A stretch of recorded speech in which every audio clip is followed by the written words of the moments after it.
빌립보서의 마지막 4장은 그러므로라는 인과 접속사로 시작되어서 하나님 나라의 시민권을 가진 백성들이 이제 어떻게 살아야 하는지 그 구체적인 권면의 말씀을 우리에게 주십니다.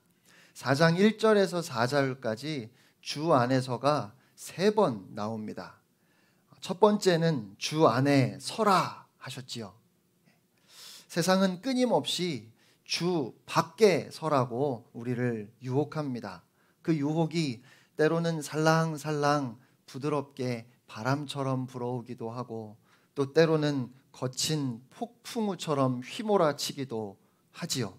그래서 이 서다라는 말은 군인이 적의 공격을 막기 위해서 진지를 굳게 지킬 때 쓰는 용어라고 말씀을 드렸습니다. 두 번째는 주 안에서 같은 마음을 품으라 하셨습니다. 교회는 문제가 없는 공동체가 아닙니다. 다양한 사람들이 모인 교회에 문제가 없을 수 없겠지요. 하지만 교회는 주님을 믿는 믿음 안에서 하나됨을 지켜내야 합니다. 오직 말씀에 순종하고 오직 예수만 높이고 다른 사람의 유익을 위해 나를 희생하며 성령이 하나 되게 하신 것을 힘써 지키는 공동체가 바로 교회입니다. 그리고 세 번째가 오늘 본문 4절 말씀입니다. 4절 말씀을 다시 한번 한 목소리로 읽겠습니다. 시작. 주 안에서 항상 기뻐하라. 내가 다시 말하노니 기뻐하라. 아멘. 빌립보서의 가장 중심이 되는 주제가 그리스도 안에 있는 기쁨입니다.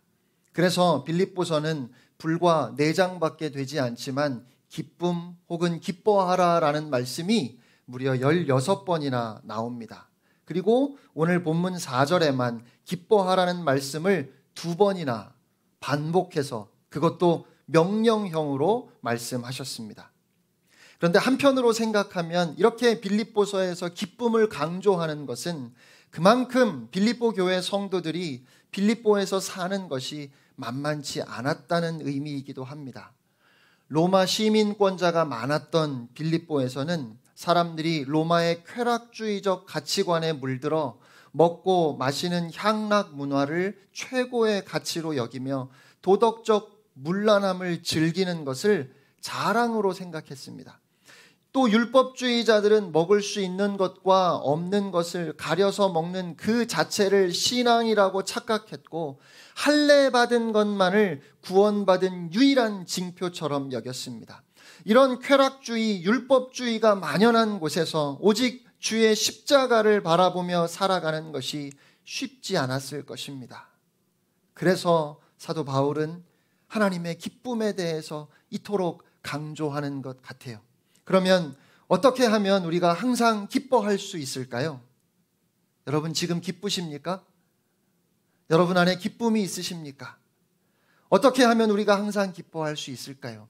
오늘 본문 말씀에 그 답이 있습니다. 바로 주 안에서입니다. 성경은 예수 믿으면 모든 문제가 다 사라진다고 말씀하지 않습니다. 하는 일마다 잘 되고 어려운 일 없을 거야 이렇게 가르치지도 않습니다. 지난 한 주간만 돌아보아도 힘들고 어려운 일들, 아픈 일들, 전혀 생각지도 못했던 일들이 우리 안에 참 많이 지나갔습니다. 그럼에도 불구하고 주 안에서 기뻐하라고 말씀하시는 것은 믿음으로 항상 기뻐하는 것이 성도의 특징이라는 그런 말씀이에요. 주 안에서 기뻐하라는 말씀은 첫 번째로 주 안에 있는 기쁨으로 기뻐하라는 것입니다. 예수님이 세상에 오셔서 우리의 모든 질고와 고통과 죄와 허물을 대신 지시고 피 흘리시며 그 몸이 찢기시면서 우리에게 주신 선물, 즉 구원의 열매 가운데 하나가 바로 기쁨입니다. 이것은 하늘로부터 오는 기쁨입니다. 이 땅에 있는 우리의 경험이나 우리의 삶에 의해서 좌우되는 기쁨이 아니라 예수 그리스도의 공로로 우리에게 주어진 기쁨이기 때문에 항상 기뻐하라는 이 말씀이 우리에게 적용 가능합니다. 예수님께서 이 세상에 오실 때 천사들이 목자들에게 온 백성에게 미칠 큰 기쁨의 좋은 소식을 전한다고 했습니다. 예수님이 이 땅에 오신 것은 좋은 소식인데 그 좋은 소식이 만들어내는 것 중에 하나가 바로 큰 기쁨입니다. 슬픔과 아픔과 질고가 많은 이 땅을 이기고도 남는 큰 기쁨, 그 기쁨을 주시기 위해서 예수님께서 오셨습니다. 또 예수님이 제자들을 떠나시기 전에 이렇게 말씀하셨습니다. 요한복음 16장 22절입니다. 지금은 너희가 근심하나 내가 다시 너희를 보리니 너희 마음이 기쁠 것이요 너희 기쁨을 빼앗을 자가 없으리라. 아멘. 아무도 빼앗을 수 없는 기쁨을 우리 주님께서 주신다는 거예요. 그리고 17장 13절에 가서 보면 예수님께서 기도하시는데 지금 내가 아버지께로 가오니 내가 세상에서 이 말을 하옵는 것은 그들로 내 기쁨을 그들 안에 충만히 가지게 하려 함이니이다. 아멘. 주님이 우리에게 주신 기쁨, 우리가 충만히 가지고 기뻐하고 즐거워할 수 있는 그 기쁨은 어떤 기쁨일까요? 예수님 때문에 우리 안에 끊임없이 샘솟는 그 기쁨입니다. 예수님이 주신 기쁨입니다. 그 기쁨이 우리에게 있기에 주 안에서 항상 기뻐할 수 있습니다. 주님이 우리에게 항상 기뻐하라고 명령하실 때 환경이나 내 감정에 의해 좌우되는 그런 일시적인 기쁨을 말씀하신 것이 아닙니다. 자녀들이 잘 되고 가정에 어려움이 없기 때문에 기뻐하는 그런 수동적인 기쁨도 아닙니다. 예수님 때문에 하나님께서 우리에게 주신 그 기쁨, 그래서 감옥에 갇혀도 유오디아와 순두개의 다툼으로 교회에 갈등이 있어도 절대로 잃어버릴 수 없는 하늘의 기쁨, 그 기쁨으로 기뻐하라 하십니다. 이 진짜 기쁨을 누리고 경험하고 그 기쁨을 절대로 빼앗기지 말라는 것입니다. 사랑하는 성도 여러분, 주님이 우리에게 주신 기쁨, 십자가로 우리에게 주신 그 기쁨을 가지고 어떤 상황이나 삶의 조건들 그 모든 것을 뛰어넘어 항상 기뻐하시기를 바랍니다. 또 주 안에서 기뻐하라는 말씀은 주님이 우리와 함께 하시니 기뻐하라는 것입니다. 우리가 누군가를 사랑할 때 경험하지요. 누군가를 사랑하면 그 사랑하는 사람과 함께 있을 때 기뻐요. 행복합니다. 그와 함께 있으면 어려운 문제가 있어도 기쁨이 있습니다. 그래서 성경은 주님이 우리 안에 계시고 우리가 또한 주님 안에 있기 때문에 기뻐하라 명령하는 것입니다. 땅으로 인해, 환경으로 인해 기뻐지는 것을 기다리지 말라는 겁니다. 수동적인 기쁨은 긴 수고에 정말 짧은 기쁨이지요. 그러므로 지금도 우리와 함께 계시는 주님 때문에 기뻐할 수 있기를 바랍니다. 그리고 주 안에서 기뻐하라는 말씀은 주님의 주권 아래서 기뻐하라는 것입니다. 주님의 통치 아래서 기뻐하라는 말씀이에요. 항상 기뻐하라는 말씀이 참 당황스럽게 들리는 것은 기쁘지가 않은데, 아니 무슨 기쁜 일이 있어야 기뻐하지요, 이런 생각을 우리가 하기 때문에 그래요. 그런데 그 생각을 한번 뒤집어 보면 살아계신 하나님께서 우리를 지켜보시는데, 그런데 우리가 고난과 아픔의 시간들을 통과하고 있습니다. 실패와 마음 상하는 일들이 계속해서 지나가고 있어요. 그때 우리가 울고 불평하면 주님이 충분히 받아주시고 안아주시고 위로해 주실 겁니다. 그런데 우리가 그때 오히려 하나님을 인정하고 오히려 기뻐하고 즐거워하고, 그럼에도 불구하고 하나님의 선하심을 우리의 마음 중심을 담아 고백할 수 있다면 그것이 우리 안에 더 큰 감격과 기쁨이 될 것입니다. 아픔이 있는 그 자리는 우리가 믿음을 사용해야 할 정말 중요한 자리인 줄로 믿습니다. 그래서 주 안에서 항상 기뻐하라고 우리에게 거듭 명령하시는 겁니다. 우리의 기쁨이 이 땅에 속한 기쁨이 아니라 하늘의 참된 기쁨이라는 것이 언제 드러날까요? 아픔이 있고 눈물이 있을 때 기뻐할 수 있는 기쁨이 여전히 내 안에 있다면 그것이 진짜 기쁨입니다. 그 기쁨으로 기뻐하라는 것입니다. 여러분은 환경과 상황이 허락하는 대로 끌려가지 않고 내 마음, 내 감정이 이끄는 대로 끌려가지 않고 하나님을 인정하고 하나님을 고백하면서 여러분의 삶이 그렇게 하나님 안에서 다스려져 가고 있습니까? 이런저런 삶의 경험들 앞에서 굴복하지 아니하고 예수 그리스도가 피 흘려 우리에게 주신 그 기쁨이 오늘 우리의 삶을 다스리고 있습니까? 이 시간을 통해서 우리의 마음을 돌아볼 수 있기를 원합니다.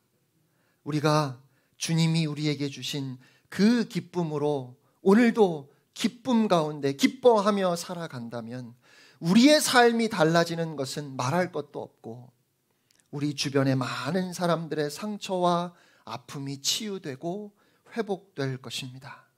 사랑하는 성도 여러분, 우리가 경험하는 어떠한 삶도 하나님의 다스리심과 통치를 벗어나지 않습니다. 다 주님의 손 안에 있습니다.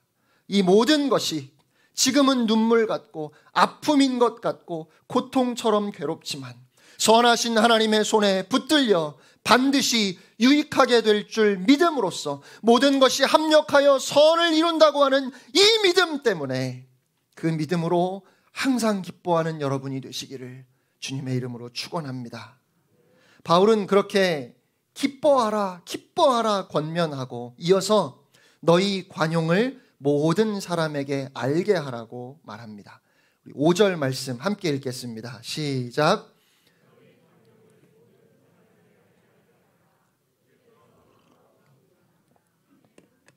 아멘.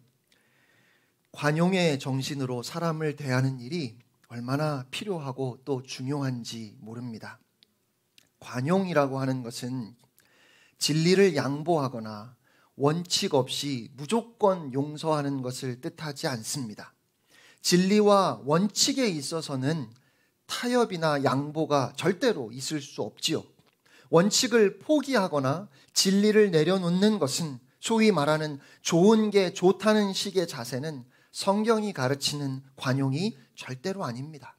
그런데 그 진리와 원칙을 적용하는 실제적인 상황이 벌어질 때 나의 권리를 내려놓고 다른 사람을 배려하면서 다른 사람들의 영혼이 살아나고 치유되고 회복될 수 있도록 그렇게 적용하는 것이 그것이 관용의 핵심입니다. 진리와 그렇지 않은 것을 구별해내면서 나의 권리는 최대한 사용하지 않고 다른 사람들에게 더 많은 권리를 주는 것, 그것이 바로 관용이에요. 정의가 손상되지 않는 선 안에서 상대방의 한계와 약함을 인정해주는 것이 관용입니다. 사람의 약함과 허물을 받아들이는 것이 관용이에요. 그래서 그 사람을 변호해주고 옹호해주고 안아주는 것이 바로 관용입니다. 요한복음 8장을 보면 서기관과 바리새인들이 음행 중에 잡힌 여자를 하나 끌고 왔습니다. 제가 이 말씀을 볼 때마다 궁금한 게 있어요. 제가 아는 한 음행을 저지르려면 2명이 필요합니다. 근데 남자는 어디 가고 여자만 끌려왔을까요? 참 이상하죠? 아무튼 그렇게 여자를 끌고 와서 예수님께 묻기를 모세의 율법에 이런 여자를 돌로 치라고 명했는데 어떻게 할까요? 라고 했습니다. 예수님이 뭐라고 하시죠? 아무 말씀 안 하시고 그냥 몸을 굽혀 손가락으로 바닥에 무엇인가 쓰셨습니다. 사람들이 계속 물어봅니다. 예수님 어떻게 할까요? 어떻게 할까요? 그러자 예수님께서 일어나셔서 말씀하셨습니다. 너희 중에 죄 없는 자가 먼저 돌로 치라. 딱 그 말씀을 하시고는 다시 몸을 굽혀 바닥에 손가락으로 뭔가를 쓰셨습니다. 재미있는 건 사람들이 그때 예수님이 도대체 뭘 쓰셨는지가 참 궁금하다고 해요. 여러분도 궁금하십니까? 제가 알려드릴까요? 우리가 그 내용을 알아야 하는 거면 주님이 친절하게 다 말씀해 주셨을 겁니다. 그런데 성경 어디를 봐도 안 나오지요. 그 말은 몰라도 된다는 겁니다. 그게 중요한 게 아니라는 거예요. 여러분, 그 장면을 한번 상상해 보십시오. 예수님이 성전에 계셨습니다. 성전 뜰은 돌로 포장이 되어 있었어요. 그러니까 돌 위에 예수님께서 손가락으로 뭔가를 쓰셨습니다. 그것도 한 번만 쓰신 게 아니라 2번 쓰셨습니다. 하나님께서 십계명을 2번 주셨습니다. 돌 위에 율법을 2번 새겨주셨어요. 처음 주신 그 돌판은 모세가 깨트려 버렸거든요. 그래서 하나님께서 모세를 한 번 더 부르셨지요. 그리고 또다시 2개의 돌판을 주셨습니다. 그래서 예수님은 2번 반복해서 성전 바닥에 돌 위에 손으로 무엇인가를 쓰셨습니다. 그 상징적인 행동을 통해서 자신이 하나님이심을 보여주신 겁니다. 너희가 모세의 율법으로 나를 곤경에 빠뜨리려 하느냐? 내가 너희에게 그 율법을 주었다. 행동을 통해서 그 말씀을 하시는 거예요. 너희 중에 죄 없는 자가 먼저 돌로 치라 하신 그 예수님의 말씀에 사람들은 양심의 가책을 느껴 나이 든 사람부터 젊은이들까지 하나씩 하나씩 다 그 자리를 떠났고 그 여인과 예수님만 남았습니다. 예수님께서 여인에게 물으십니다. 너를 고발하던 사람들이 다 어디 갔느냐? 여인이 대답했습니다. 주여, 없나이다. 그러자 예수님께서 말씀하셨습니다. 나도 너를 정죄하지 아니하노니 가서 다시는 죄를 범하지 말라. 가늠하다 현장에서 잡힌 여자를 돌로 치는 것은 공의입니다. 그래서 사람들이 손에 돌을 들고 던지려고 하는 것은 공의로운 행동이었습니다. 하지만 거기 모인 사람들은 다 그 여인에게 돌을 던질 자격이 없는 사람들이었지요. 그때 거기에 죄가 없는 분이 한 분 계셨습니다. 그 여인에게 돌을 던질 수 있는 단 한 사람, 그분은 예수님입니다. 그런데 예수님께서는 나도 너를 정죄하지 아니하노니 가서 다시는 죄를 범하지 말라고 하셨습니다. 보통 우리는 이것을 거꾸로 생각합니다. 가서 죄를 짓지 말아라. 그러면 정죄하지 않겠다라고 해요. 하지만 예수님은 먼저 정죄하지 않는 관용을 보여주셨고 그 여인은 그 관용에, 그 용서의 힘을 얻어서 다시는 죄를 짓지 않게 되는 겁니다. 우리가 정죄하지 않으시는 그 예수님의 은혜를 생각할 때 세상에 나가서 죄를 이길 수 있는 힘을 얻게 됩니다. 우리 주님은 얼마나 놀라운 구원자이신지요. 예수님께서는 그 여인에게 돌을 던지시는 대신에 그 여인을 위하여 십자가를 지셨습니다. 그리고 주님의 관용이 그 여인의 삶을 바꾸었습니다. 많은 성경학자들은 자신의 전 재산이라 할 수 있는 향유를 예수님께 부었던 여인이 이 여인이 아닐까 생각합니다. 또 부활하신 예수님을 가장 먼저 만나서 부활의 첫 증인이 되었던 그 여인이 바로 이때 예수님께서 관용으로 안아주신 이 여인일 것이라고 그렇게 말합니다. 그녀는 그렇게 은혜 받은 자로서 아름다운 믿음의 삶을 살았습니다. 사도 바울도 주님의 관용의 은총을 입어서 그의 삶이 변했지요. 전에 그는 그의 표현 그대로 비방자요, 박해자요, 폭행자였습니다. 그런데 그는 도리어 주의 관용을 입었습니다. 그가 변화될 수 있었던 것은 그런 그를 찾아와 주신 주님의 관용이 있었기 때문입니다. 베드로가 3년이나 따라다녔던 예수님을 부인했을 때 예수님께서 관용으로 그를 다시 불러주지 않으셨다면 그는 그저 갈릴리의 어부로 남았을 것입니다. 하지만 주님은 주님의 그 넉넉하신 마음으로 베드로를 다시 부르시고 회복시켜 주셨습니다. 우리의 인생도 가만히 돌아보면 우리 주님께서 얼마나 많은 관용을 우리에게 보여주셨습니까? 그리고 오늘 주님은 주님께 그 놀라운 관용의 은혜를 입은 우리가 이제 우리의 관용을 모든 사람에게 알게 해야 한다고 말씀하십니다. 오늘 우리 사회에, 우리 교회에 관용이 부족한 이유는 하나입니다. 주의 관용을 입은 우리 자신을 우리가 자꾸만 잊어버리기 때문입니다. 내가 얼마나 깨지기 쉬운 질그릇 같은 존재인지, 나의 본질적인 한계와 연약함을 알아야 다른 사람의 연약함과 한계를 볼 때 그들을 옹호해주고 변호해주는 것이 가능합니다. 그런데 나에 대해서는 한없이 너그럽고 너무도 쉽게 나를 합리화하면서 다른 사람들에게는 엄격한 요구를 하기 때문에 가혹하고 무서운 일들이 많이 보여지는 것입니다. 우리 주변의 사람들은 나와 마찬가지로 약하고 깨어지기 쉽고 아픈 사람들입니다.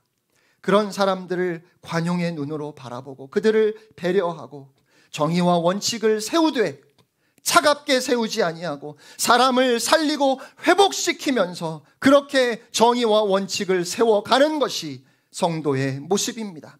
그런 면에서 교회는 세상과 완전히 구별된 공동체입니다. 우리가 사회 안에서 그렇게 우리의 관용을 모든 사람들에게 보이며 살아간다고 한번 생각해 보십시오. 이 사회가 얼마나 따뜻해질까요? 우리의 가정이 얼마나 따뜻해지겠습니까? 다른 사람들에게 요구하는 기준은 낮추고 나 자신에게는 엄격해야 합니다. 나 자신은 엄격하게 돼야 돼. 다른 모든 사람들에게는 관용의 정신으로 다가가야 하겠습니다. 5절 상반절을 다시 한번 볼까요? 너희 관용을 모든 사람에게 알게 하라. 여러분, 내가 좋아하는 사람에게 관용을 보이는 것도 쉽지 않아요. 가족 간에도 너그러운 마음으로 서로 이해하고 품는 것이 쉽지 않지요. 그런데 오늘 말씀을 보면 우리의 관용을 모든 사람에게 알게 하라고 하십니다. 말이 잘 통하는 같은 세대 안에서뿐 아니라 세대를 뛰어넘어 말이 잘 안 통한다 할지라도 갑의 위치에 있는 사람에게 뿐만 아니라 을의 위치에 있는 사람에게도, 처가 식구에게만이 아니라 시댁 식구들에게도, 한 민족이라고 대한민국 사람들에게만이 아니라 모든 나라와 민족들에게도 우리의 관용을 알게 하라고 오늘 주님은 말씀하십니다. 그런데 아무리 이렇게 관용을 이야기해도 속이 밴댕이 같은 저는 도대체 너그럽게 사람들을 대하지 못합니다. 왜 그럴까요? 억울하니까요. 나만 손해보는 것 같기 때문에 그렇습니다.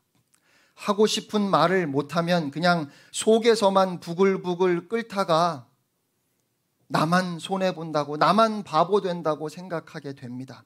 내 권리를 알아서 챙기지 않으면 남들이 내 것을 다 빼앗아 간다고 생각하기 때문에 불안해서 못 견디겠습니다. 오해받고 때로 비판도 당하고 피해도 볼 때 나만 왜 이런 취급을 받아야 되는지, 그런 생각이 우리를 사로잡기 때문에 도무지 너그러움으로, 넉넉함으로, 관용으로 사람들을 대하지 못해요. 그래서 자기를 보호하려 들고 자존심을 세우려고 합니다. 그런데 그런 우리에게 오늘 성경은 이렇게 말씀합니다. 5절 말씀을 다시 한번 함께 읽겠습니다. 시작.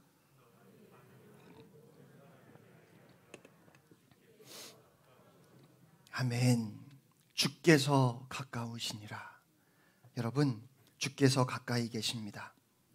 말씀을 듣고 순종하려고 하면 손해보는 것 같은 마음 때문에 선뜻 몸이 말을 듣지 않는데, 그런 나를 다스리고 순종해서 움직여보면 어떤 일이 일어날까요? 가까이 계신 주님의 도우심을 경험하게 되고 하나님의 놀라운 임재를 경험하게 됩니다. 하나님은 가까이 계십니다. 우리가 관용을 베풀기가 쉽지 않지만, 손해보는 것 같아서 억울하고 불안하지만 그래도 해보면 우리 하나님께서 가까이에서 우리를 도우시고 우리를 붙들어 주시고 우리에게 힘을 주십니다. 그런데 주께서 가까우시다라는 이 말씀에 더 중요한 의미는 무엇이지요? 주님의 재림이 가깝다는 것입니다. 주님이 오셔서 상 줄 자에게 상 주시고 심판할 자를 반드시 심판하실 것입니다. 주님께서 우리의 억울한 마음, 수많은 말을 내뱉고 싶었던 그 마음, 정말 되갚아주고 싶었지만 주님 때문에 관용하고 복을 빌고 묻어놓았던 그 많은 말들을 우리 주님께서 다 들어주실 것입니다. 정말 갑절로 되갚아 주어도 시원하지 않지만 원수를 사랑하라고 하신 그 말씀 때문에 그들의 영혼을 위해서 기도하고 축복하고 눈물을 쏟았던 우리의 눈에서 그 눈물을 닦아주시는 선하신 재판관이 가까이 계신 줄로 믿습니다. 관용, 이 너그러움이라는 말의 의미는 그 어떤 것에도 구애받지 않는다는 것입니다. 나를 사랑하시는 하나님, 그 하나님이 가까이 계셔서 그 사랑이 너무 커서 이 세상의 어떤 일도 나의 기쁨을 빼앗아갈 수 없다는 것입니다. 하나님의 은혜 때문에 내 마음이 이 세상에 대해서, 사람들에 대해서 관대한 것입니다. 나에게 조금 잘못하는 사람들에 대해서 얼마든지 관대할 수 있는 거예요. 왜냐하면 나를 용서하신 주님의 용서가 너무도 크기 때문입니다. 그러므로 사랑하는 성도 여러분, 억울해하지 말고 관용을 베푸십시오. 힘을 다해서 다른 사람을 배려하고 여러분 주변의 사람들을 살려내시기 바랍니다. 영혼들을 복되게 하고 회복시키는 그 바른 정의와 관용을 행함으로써 우리 주위의 사람들이 살아나고 우리의 영혼 또한 하늘의 기쁨을 잃어버리지 않게 되기를 바랍니다. 저와 여러분의 삶을 복되게 하시는 그 주님의 귀한 은혜가 여러분 안에 가득 넘치시기를 주님의 이름으로 축원합니다. 이 시간 함께 결단의 찬양을 부르고 기도하겠습니다. 지난주에 말씀드린 것처럼 이 찬양은 이제 내일 열리는 우리 교단 예수교대한 성결교회 100회 총회의 특송곡입니다.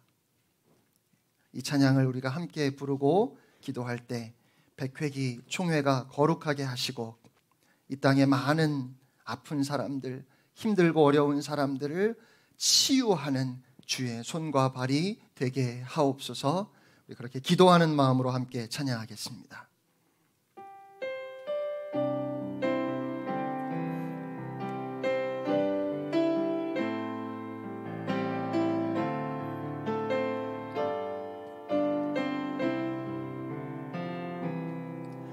우리에겐 소원이 하나 있네.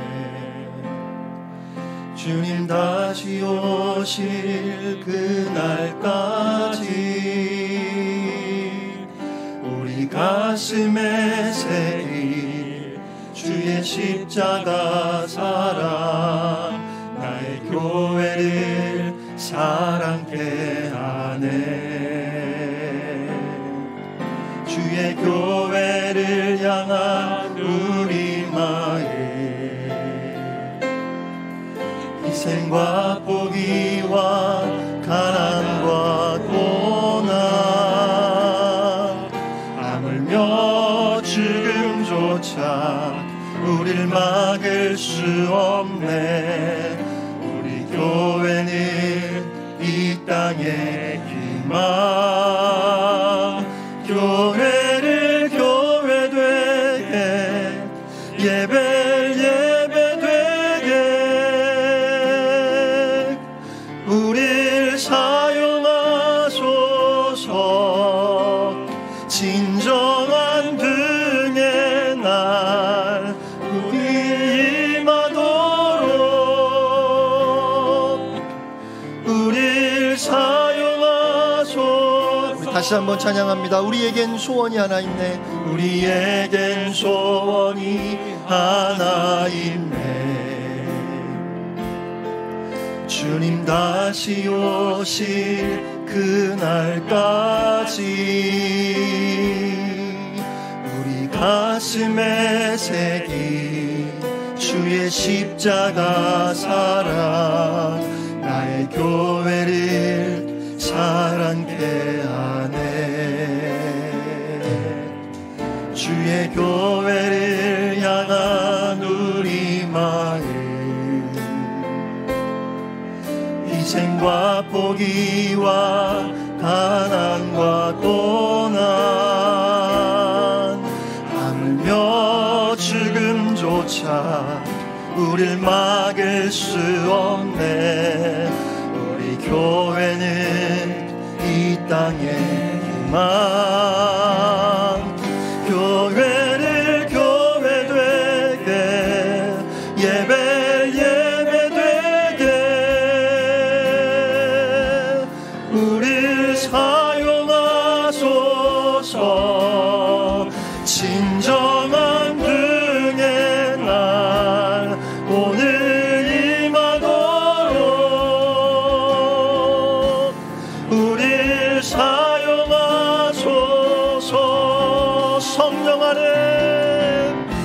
성령 안에 예배하리라. 자유의 마음으로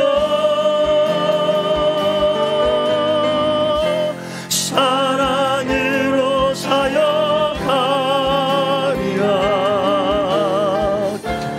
교회는 생명이니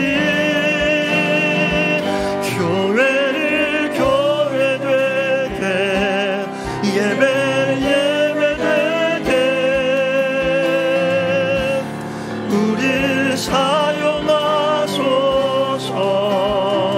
진정한 등의 날 오늘 임하도록 우릴 사용하소서. 우릴 사용하소서. 우릴 사용하소서.